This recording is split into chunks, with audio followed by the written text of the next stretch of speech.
एक दफा का जिक्र है कि एक अजीम मॉन्क अपनी जिंदगी की आखिरी सांसें ले रहा था। मरने से पहले उसने अपने नौजवान शागिर्द को बुलाया जिसको उसने अपना जानशीन मुकर्रर किया था। उसने कहा कि एक बात हमेशा याद रखना, कभी भी अपनी जिंदगी में बिल्ली को जगह मत देना। ये आखिरी अल्फाज कहकर उस्ताद ने अपनी आखिरी सांस ली और इस दुनिया से रुखसत हो गया।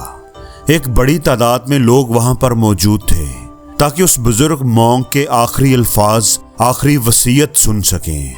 सभी लोग इस गैर मामूली वसीयत पर हैरान रह गए, हत्ता कि वो नौजवान जानशीन भी।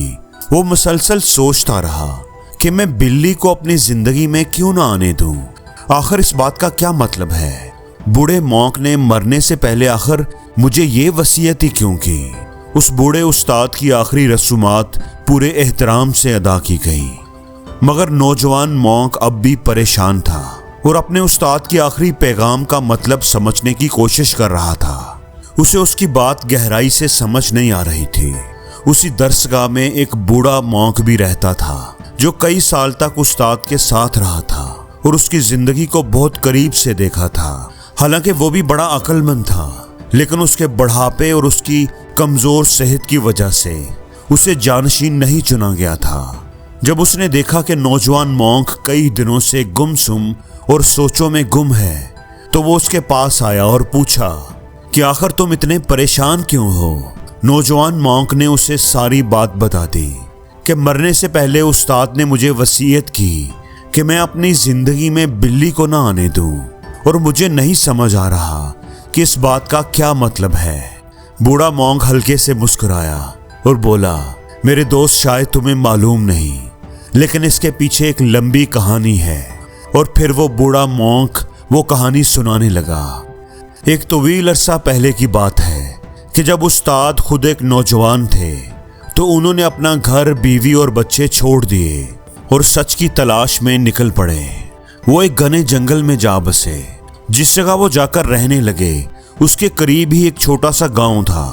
वो उस्ताद दिन भर मुराकबा करते, मेडिटेशन करते और थोड़ा सा वक्त निकालकर गांव का चक्कर लगा लेते तो कोई ना कोई उन्हें खाना खिला दिया करता था।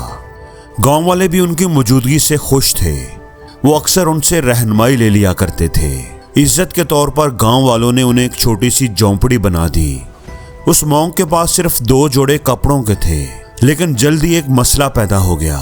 चूहे उस झोंपड़ी में आने लगे और उनके कपड़े कुतरने लगे। ये उनके लिए एक परेशानी की वजह बन गई। उन्होंने अपनी परेशानी गांव वालों से बांटी तो गांव वालों ने उन्हें मशवरा दिया कि क्यों ना आप एक बिल्ली रख लें, वो चूहों को भगा देगी। मॉन्क को ये बात माकूल लगी और गांव वालों ने उन्हें एक बिल्ली दे दी। जैसा कि तवक्को थी, बिल्ली ने चूहों को दूर रखा, मगर अब एक नया मसला पैदा हो गया था। बिल्ली को खाना देना पड़ना था। इसके लिए मॉन्क को दिन में कई बार गांव जाकर दूध मांगना पड़ता। उन्होंने अपनी नई परेशानी भी गांव वालों से बांटी तो गांव वाले बोले कि आप रोज रोज गांव क्यों आते हैं? आप एक गाय रख लें, इससे आपको बिल्ली के लिए दूध भी मिलेगा और अपने लिए भी। हम आपको एक अच्छी सी गाय दे देते हैं। मॉन्क ने यह बात भी मान ली और गाय पालने लगे, लेकिन जल्दी उन्हें अंदाजा हुआ कि गाय को चारा भी देना पड़ता है, उसकी रोजाना देखभाल भी करनी पड़ती है। चूंकि मॉन्क का ज्यादातर वक्त ध्यान और इबादत में गुजरता, इसलिए गाय की देखभाल करना और उसके लिए चारे का इंतजाम करना उसके लिए मुश्किल होता जा रहा था। एक बार फिर वो दोबारा गांव वालों के पास गए। गांव वालों ने कहा कि यह मुनासिब नहीं कि एक मॉन्क रोज रोज चारा मांगे, आपको किसी की मदद लेनी चाहिए। उन्होंने एक हल पेश किया। हमारे गांव में एक बेवा औरत है, उसका शौहर फौत हो चुका है, उसका कोई खानदान भी नहीं। अगर हम उसे कहें तो वो खुशी से आपकी खिदमत करेगी। वो आपकी बिल्ली, गाय और आपकी देखभाल कर सकती है। हम उसे झोंपड़ी के साथ कुछ जमीन भी साफ कर देंगे ताकि वो सब्जी और चारा उगा सके। मॉन्क को यह ख्याल बुरा न लगा। गांव वालों ने उस बेवा औरत से बात की और वो राजी हो गई। वो रोजाना सुबह वहां आने और सब कुछ संभालने लगी। गाय को चारा देना, बिल्ली को दूध देना, झोंपड़ी को साफ रखना, खाना पकाना और खेत में काम करना। वो बड़ी लगन से काम करती रहती और शाम को वापस चली जाती। वो मॉन्क भी कभी कभार खेत में उसकी मदद करने लगा। आहिस्ता आहिस्ता वो दोनों एक साथ ज्यादा वक्त गुजारने लगे। औरत नौजवान थी और खूबसूरत भी। कुछ वक्त गुजरा तो उन दोनों के दरमियान रिश्ता गहरा हो गया और आखिरकार मॉन्क ने उससे शादी कर ली। कुछ अरसे के बाद उनके यहाँ एक बच्चे की पैदाइश भी हो गई। वही मॉन्क जो कभी दिन भर मुराकबा किया करता था, अब सारा दिन खेत में काम करता था ताकि अपने खानदान का पेट पाल सके। एक दिन सख्त मेहनत के बाद वो बैठा और सोचने लगा कि मेरे साथ क्या हो गया। मैंने सच की तलाश में अपने खानदान और दुनिया को छोड़ दिया, लेकिन अब मैं दोबारा उसी जिंदगी में वापस आ गया हूँ। और ये सब कुछ इतनी खामोशी से और आहिस्ता आहिस्ता हुआ कि उसे खुद भी एहसास तक न हुआ। यहाँ तक कि बच्चे की पैदाइश ने उसे झंझोड़ कर जगाया। तब उसे एहसास हुआ कि ये सब कुछ तो एक बिल्ली से शुरू हुआ था। ये कहानी मुकम्मल करने के बाद बूढ़े मॉन्क ने नौजवान जानशीन की तरफ देखा और कहा, मेरे दोस्त, जब उस्ताद ने तुमसे कहा कि जिंदगी में कभी भी बिल्ली को जगह ना देना, तो वो हकीकी बिल्ली की बात नहीं कर रहे थे। वो दरअसल ये कहना चाह रहे थे कि अपने जहन में कभी भी मामूली सी आज़ादी या ऐशो आराम की गुंजाइश मत रखना, क्योंकि अगर तुमने ऐसा किया तो वो आहिस्ता आहिस्ता तुम्हारी जिंदगी पर काबज हो जाएगी और तुम्हें खबर भी नहीं होगी।